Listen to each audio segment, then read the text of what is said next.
25 јуни 1956 година. Радосни беа стреите во куќата на Гонце и Кирил Трајковски, а имаше и зошто.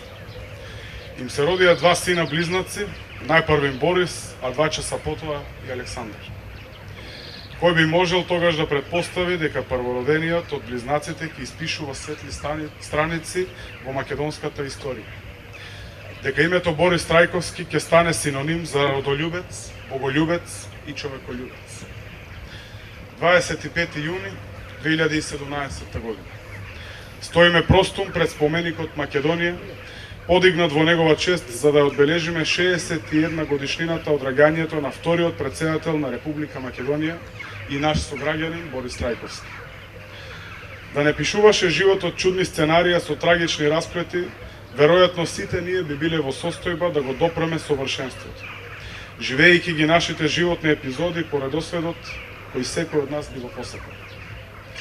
Да беше така, денес еден човек, мирен по табијат, немирен по дух, голем по идеали и скромен по практицирањето на својата животна филозофија, најверојатно во кругот на своите најблиски, на себе својствен начин, ќе го одбележеше својот 61 роден.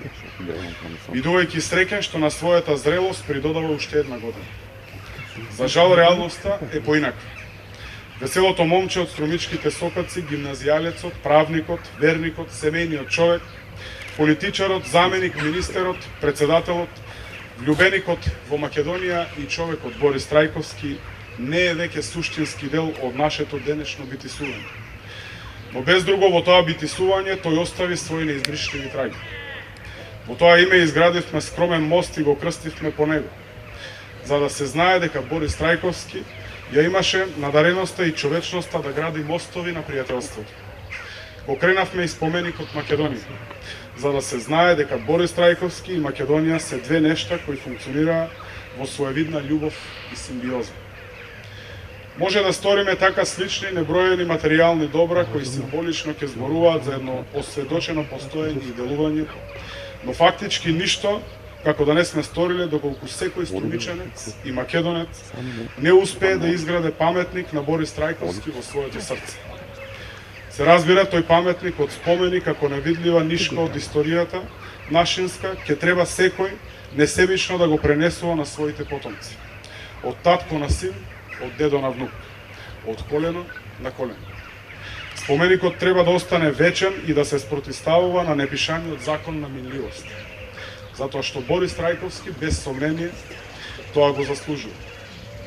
Во прилог на тој незаборав на неговиот живот и дело и тврдењето дека името на Борис Трајковски е на равништето на најстакнатите архитекти и неимари на мирот во европски и светски рамки. Таквото место го заслужи затоа што председателот Трајковски беше оригинално олицетворение на исклучително редок поклоник, поддржувач и иницијатор за изнаоѓање на разрешници дури и за најгорливите прашања кои ги тиштат граѓаните на Република Македонија. Се разбира, Борис Трајковски го имаше во себе златниот универзален клуч, кој ги отвара сите порти.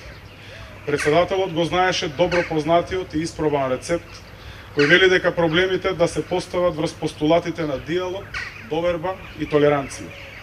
Се разбира, при тоа ставајќи се неретко сами од себе и како влог, и како заложник, и како гаранција на страната на вистината, во спрега со вистинолюбието и со безрезервната преданост на силната верба во човековата вредност, без разлика на неговата национална припадност, политичка ориентација или верска определеност.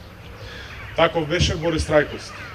Таков беше човекот кој не знаеше да направи резка дистанца помеѓу особеностите на председателската функција и човековите особености.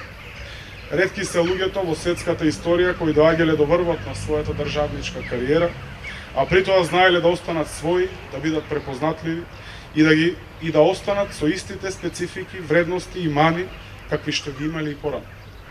Без сомнение станува збор за ретка и чиста доблест, имуна на сите можни влијанија и опасности да биде контаминирана со негативните особености на новото време.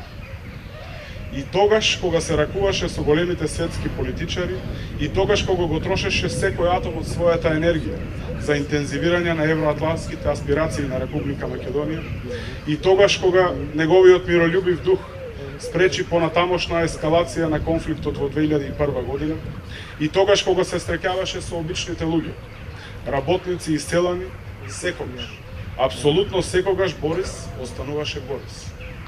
И токму затоа неговиот лик и дело се етаблираа во меморијата на македонските граѓани, но фатија корени и во добрите спомени на представниците на меѓународната политичка сцена. За таквите луѓе, како што беше Борис Трајковски, велат дека и по смртта живеат вечно. Ако е така, тогаш скромните луѓе кои ја заслужиле својата бесмртност, веројатно и по смртта остануваат скромни. Едно е повеќе од сигурно, да не се случеше тој 25. јуни 1956 година, Македонија и македонската историја ќе беа посиромашни за еден голем човек и политичар, а Струмица ќе беше посиромашна за една гордост помалку.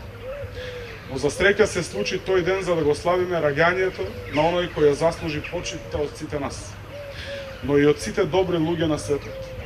И затоа, драги сограѓани и пријатели, дами и господа, дозволете ми од мое и ваше име само едно да кажам.